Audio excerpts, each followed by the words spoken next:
What's going on, guys? Gast here, giving you another Fire Emblem Echoes Shadows of Valencia guide. Today I'm going to be comparing Dean and Sonia, hoping to shed light on their differences and how you should decide on picking between the both of them.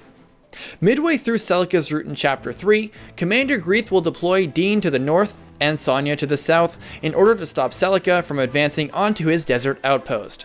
By heading north to fight and defeat Dean, you will be able to recruit Sonia.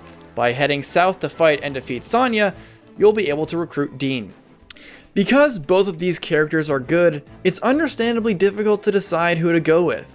So to gain a better understanding of who we're dealing with, let's break down both of these characters. Beginning with Sonia. Sonia's notable bases are her start at level 5, base 13 attack, 12 speed, and 12 resistance. Her notable growths are her 50% attack growth and 40% speed growth after modifiers. Because of Sonia's solid bases across the board and having Excalibur already learned when you get her, she's usually considered to be among the best mages available in Celica's route. With Excalibur, her attack speed is 11, meaning she'll be able to double enemies that aren't Morgals or Dread Fighters. Her big vulnerability is in her defenses though, as she has 24 base HP, 5 base defense, and average growths in both of these stats.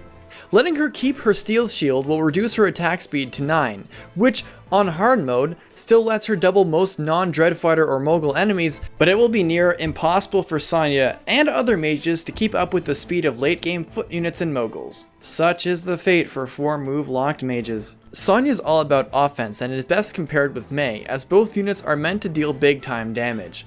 The biggest difference between both units is that Sonia has Excalibur right off the bat, while Mei will learn Seraphim at level 14. As an immediate asset, Sonia should either go even with Mei or will be better than her by virtue of having Excalibur. However, once Mei gets Seraphim, she could end up being more useful as Cantors and Terrors will start piling up.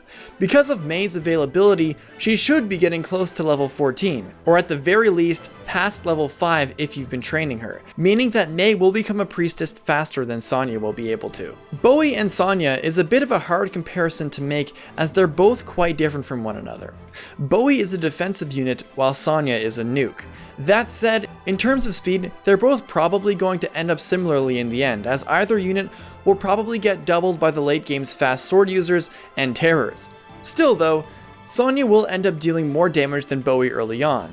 But one thing that Bowie has over Sonia are better support bonuses and an earlier promotion time by 2 levels. Compared to Celica, she'll most often be better than Sonia. Celica begins as a priestess already and has plenty of tools to combat terrors through Seraphim and swords. Celica also has better growths across the board. There isn't much of a comparison to make here.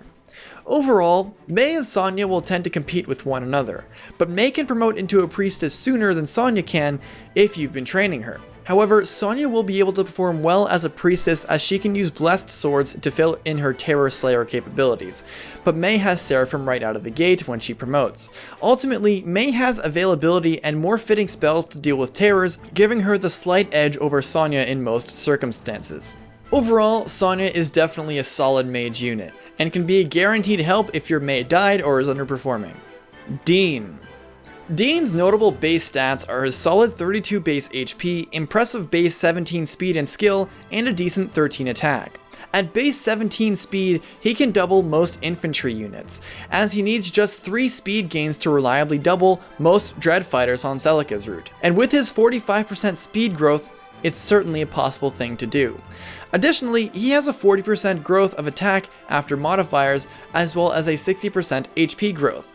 So he actually has the highest attack and is tied for the second highest HP growth for mercenaries on Celica's route.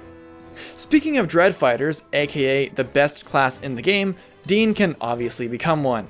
The importance of this goes double, especially for Celica's route, since Chapter 4 has units that can boast speed stats of 19 to 22. Dean having access to the Blessed Sword, but also Grounder from the Brave Sword, can make for a formidable counter against Moguls and other terrors like Gargoyles.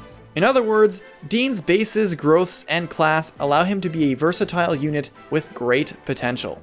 Like Sonia, Dean does face competition. Depending on how your Kamui ends up, Dean could end up playing a second or third string as far as Myrmidons go.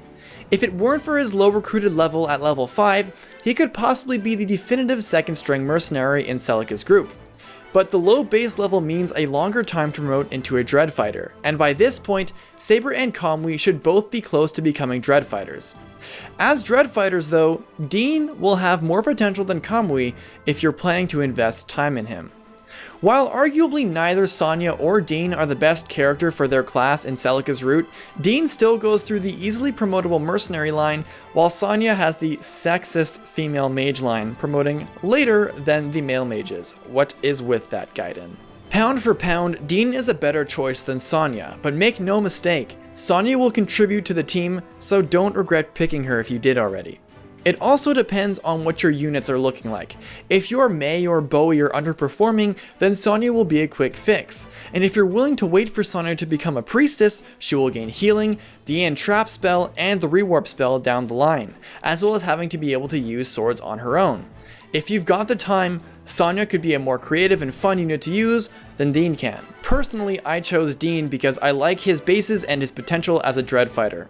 And honestly, by the way my own Kamui's looking, Dean is looking like my definitive second string Dread Fighter. Well guys, that will do it for this guide on Sonya and Dean.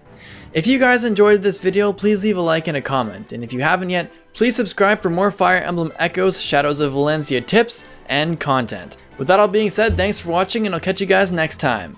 Deuces.